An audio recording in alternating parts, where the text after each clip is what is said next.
رسول پاک دنیا میں عزت دینے آئے. کنز الامال کی حدیث سنیں.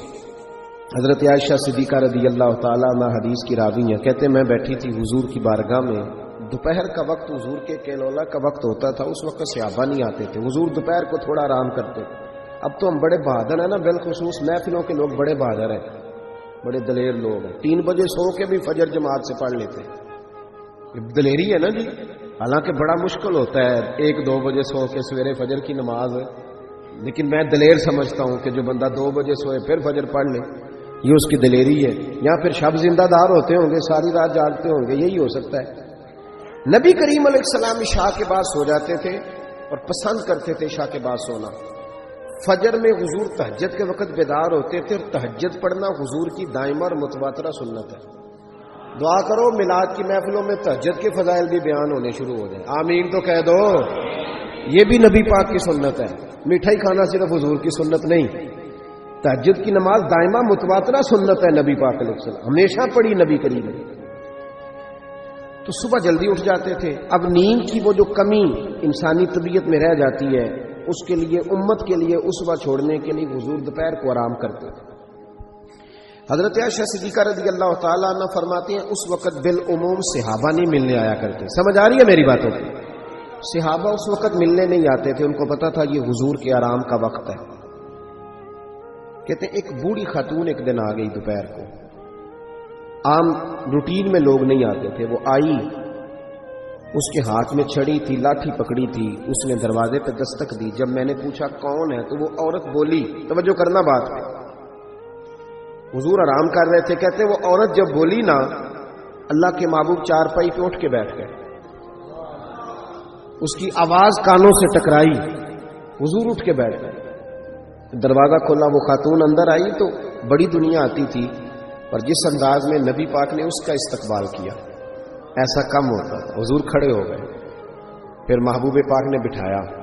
پھر حضور علیہ الصلوۃ والسلام کی میں آنکھوں کا حسن اور روشنی دیکھ کے اندازہ کر رہی تھی کہ اس کے آنے سے حضور بڑے ہی زیادہ خوش ہیں. نبی پاک بڑے خوش ہیں. اللہ کے محبوب نے کھجوریں دی, سرکہ دیا. دیر تک حضور ان کی باتیں سنتے رہے. حضرت عائشہ صدیقہ کہتی ہے محب ہو کے محبوب نے, کنز المال میں حدیث موجود ہے, محب ہو کے محبوب نے باتیں سنی, تسلی سے باتیں سنی, خوش ہو کے سنی. 2 قسم کے مہمان آتے ہیں نا. ایک مہمان فون کرتا ہے تو بندہ کہتا ہے میں کوئی نہیں گھر, پھر کبھی آنا. اور ایک مہمان ایسا ہوتا ہے جسے بندہ کہتا ہے اتنی بھی جلدی کیا ہے, ذرا ٹھہر جائیے, تھوڑا رک جاؤ, چائے بن رہی ہے. کس میں ہوتی ہے مہمانوں کی؟ کچھ مہمانوں سے دل لگا ہوتا ہے, دل کرتا ہے بیٹھے رہے, ذرا تھوڑا اور بیٹھے, یار تو نہ جایا کر, تو بیٹھا رہا کر. ہوتے ہیں کچھ لوگ. دیر تک نبی کریم علیہ السلام نے بات سنی. اور کیا بات ہے, جناب عائشہ صدیقہ کہتی ہے دل حضور کا لگا. میں نے دیکھا تو میں بڑی مطمئن تھی. اس خاتون نے کہا کہ اب میں نے جانا ہے. لگ رہا تھا کہ حضور چاہتے ہیں ابھی رکے, لیکن اس نے جب کہا نہ جانا ہے تو حضور نے فرمایا ٹھیک ہے. جب وہ جانے لگی تو حضور نے تحائف جمع کیے اور جناب بلال حبشی کو فرمایا ان کے ساتھ جاؤ, چھوڑ کے آؤ. جناب عائشہ صدیقہ رضی اللہ تعالیٰ عنہ فرماتی ہیں پھر وہ دیکھیں حضور عزت کس طرح دیتے ہیں. کہتے ہیں وہ خاتون چلی گئی. میرا خیال تھا کہ حضور اب مسجد جائیں گے, جب رات کو آئیں گے نا بعد از عشاء تو پھر پوچھوں گی حضور یہ کون تھی. لیکن محبوب تو گئے نہیں, لیٹ گئے. میں اٹھ کے قدموں میں بیٹھی تو حضور کی مقدس آنکھیں کھلی ہوئی. میں نے عرض کی حضور یہ کون خاتون تھی, اور میں نے آپ کو تھوڑا انفرادی دلچسپی لیتے دیکھا, حضور کون تھی. جب میں نے پوچھا تو حضور کی آنکھوں میں آنسو چمکنے لگے. حضور اٹھ کے بیٹھے اور فرمانے لگے عائشہ یہ میری پہلی زوجہ ختیجہ الکبریٰ کی سہیلی تھی. یہ ختیجہ کی سہیلی تھی. اور فرمایا جب ہم مکے میں رہتے تھے تو یہ آیا کرتی تھی. ختیجہ اس کا پرتک پاک استقبال کرتی تھی, اسے کھجوریں کھلاتی تھی, دودھ پلاتی تھی, پھر یہ باتیں سناتی تھی تو ختیجہ اس کی باتوں کا جواب دیتی تھی. فرمایا آج اس کی آواز کانوں سے ٹکرائی ہے تو ساری یادیں پھر سے تازہ ہو گئی ہیں. فرمایا میں نے اس کے ساتھ وہی سلوک کرنا چاہا ہے جو فاطمہ کی اماں کرتی تھی.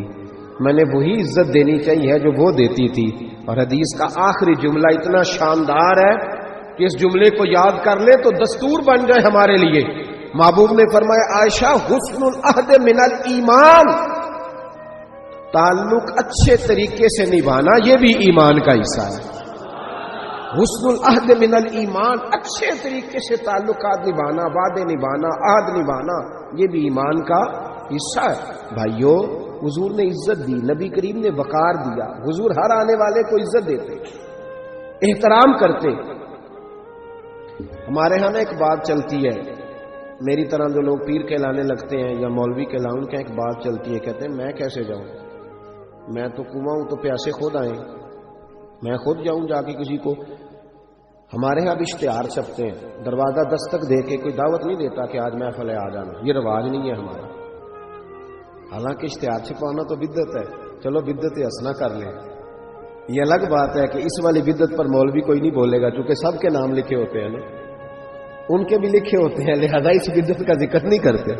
حالانکہ حضور کے زمانے میں اشتہار، صحیح بات کہہ رہا ہوں، اس کا نام نہیں لیں گے، چونکہ ان کا بھی موٹا کر کے لکھا ہوتا ہے نا اشتہار پہ نام، تو فائدہ ہے، اس کا ذکر نہیں کریں گے۔ اشتہار چھاپنا تو بدعت ہے، چلے بدعت حسنہ صحیح، دروازے پہ جا کے دین کا پیغام دینا یہ تو حضور کی سنت ہے، لیکن وہ شان میں کمی آتی ہے نا، وہ کیسے کو جائے؟ کہتے ہیں جی ہم جناب کنویں ہیں تو پیاسے خود آئیں، تو نبی پاک نے تو یہ فلسفہ نہیں بیان کیا، حضور تو طائف چلے گئے تھے، حضور تو تبوک چلے گئے تھے، نبی پاک سے بڑا کنواں بھی کوئی ہو سکتا ہے؟ اے ساقی تیری خیر تیرے میں کدے کی خیر، ایسی پلا کہ جس کا نشہ عمر بھر رہے، ایسا بھی کنواں کوئی ہو سکتا ہے؟ لیکن موج ہے نا ہماری، ہم ان باتوں میں اڑ گئے۔ اس کا نقصان یہ ہوا ہے کہ وہ جس کا شوق ہوتا ہے وہ تو آ جاتا ہے، لیکن سب کا شوق نہیں ہوتا، کچھ کا شوق بنانا بھی پڑتا ہے، اس کے دروازے پہ جانا بھی پڑتا ہے۔ تو نبی رحمت سید عالم صلی اللہ تعالی علیہ وآلہ وسلم لوگوں کو عزت دیتے، حضور وقار دیتے، آنے والے کا اکرام کرتے۔